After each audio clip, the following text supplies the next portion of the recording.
So we're standing now on the right flank of the Union line, the left flank of the Confederate line. Remember, McClellan has a three-pronged attack. Attack on the right, attack on the left, main attack in the center. So this opening attack, he knows, is going to be very costly.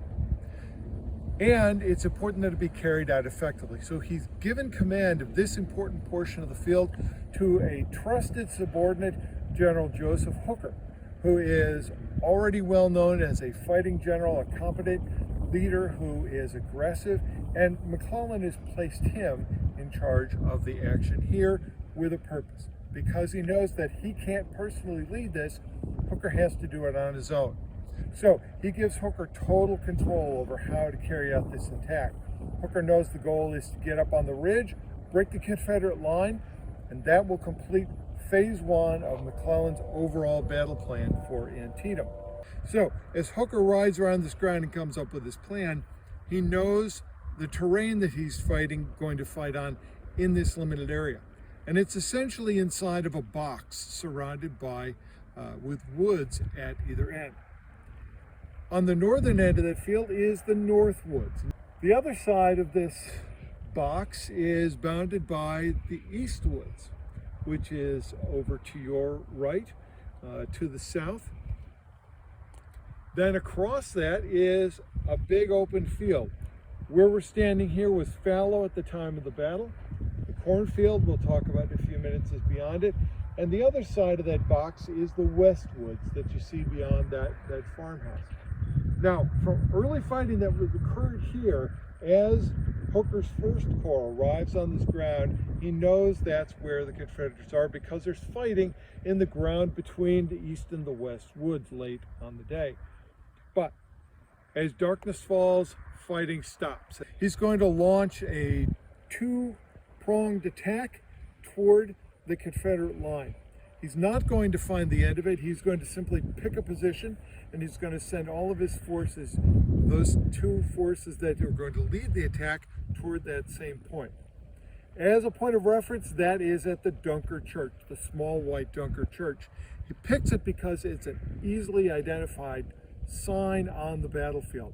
No matter how confusing the fog of war is, the federal forces attacking are going to be able to see that small white church and think, that's what I'm supposed to attack toward, and stay on track. So Hooker stated an objective. It's clear, it's concise. Everybody can understand this very simple objective. Then he's going to decide how to launch his attack. His First Corps has, of course, 3 divisions. He's going to send his first 2 divisions together at the same time.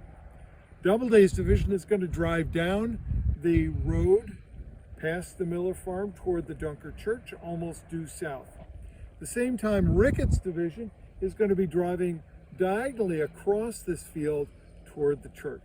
The Confederates won't know what the objective is until, hopefully, from Hooker's perspective, it's too late.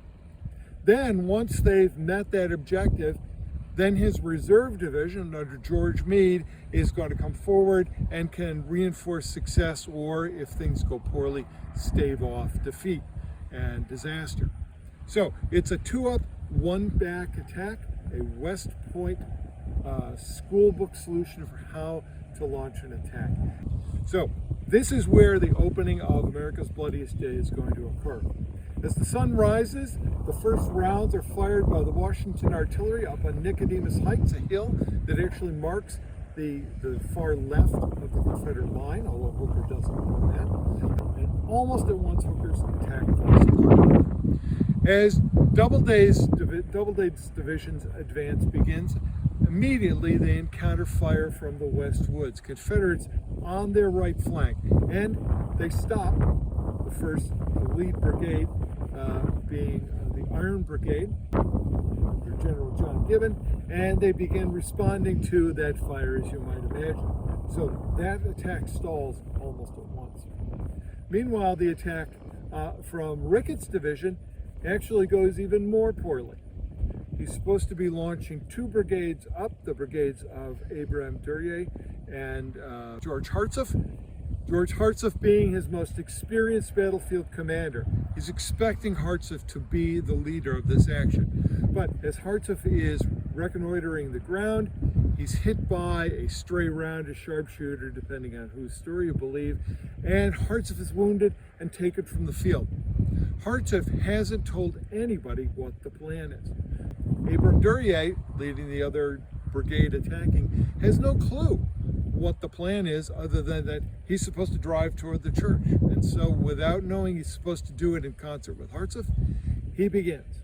So now what should have been a 2-division, 4-brigade attack essentially turns into a 1-brigade attack. Adding to that is that Jackson has placed a salient at the end of that field. The ridge that you saw, he's got troops sticking out at perpendicularly from his main line in the West Woods. Now Hooker discovers that early in the morning, and he alters his plan to adjust for that. Rather than having the 3rd Brigade in Ricketts' division go forward behind the 2 attacking brigades, he tells Christian's brigade to go around the East Woods and attack Jackson's salient line in flank, hitting its exposed end. It's a good plan, and it would have worked if anyone other than William Christian was in command of that brigade. William Christian had fought in the Mexican War, should have been a model general or leader, but this is his first big command. And the men don't know it, but at 2nd Manassas, it was his misfortune to claim to have sunstroke. So now, as he rides onto this field, he, instead of marching into the fight, he has his brigade marching around, stopping to do the manual of arms. Everyone knows there's something wrong.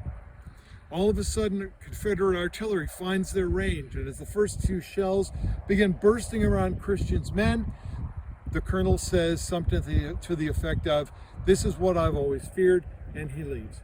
He abandons his brigade in the midst of the fight.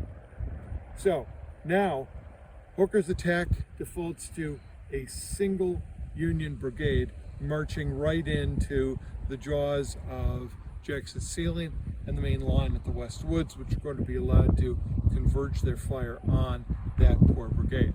So we're standing now on the edge of the famous Cornfield.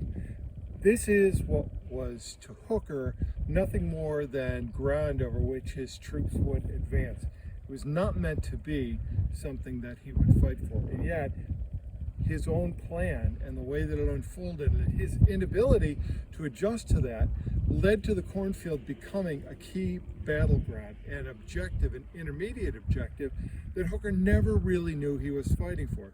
He wanted to be fighting for the Dunkard Church and the line where the Confederates were posted in the West Woods. He ended up fighting for this ground behind me. Remember that Duryea's brigade ended up launching a single attack through the Cornfield, and they met the Confederate salient, which is formed along this fence line behind me. That's where Jackson put his troops, in that ground between here and the Modern Road. Duryea's advance got no farther than a few yards beyond that fence, was driven back. Then Hartsuff's brigade, now in organization with a new commander, comes up and it fights. And back and forth the fighting goes. The Cornfield changed hands 12 times during this battle.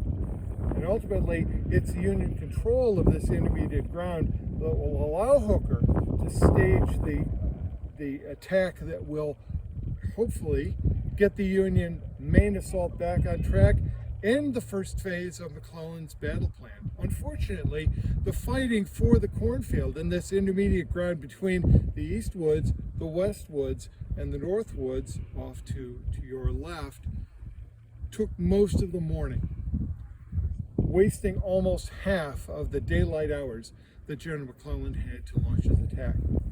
Lee's part of this plan is actually going swimmingly.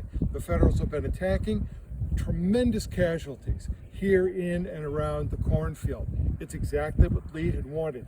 Let McClellan wear himself down so that when he finally launches his main attack, then the troops will have evened out in terms of numbers, and the Confederates will hold the high ground, giving them the advantage when Lee goes on the assault. But it's now that the 12th Corps is going to come on. Even though Mansfield is mortally wounded while moving troops into position to launch the attack, Hooker has begun to adapt and make a change. Instead of sending Mansfield's corps over the same ground as First Corps attacked, banging its head against the same objective, Hooker changes it.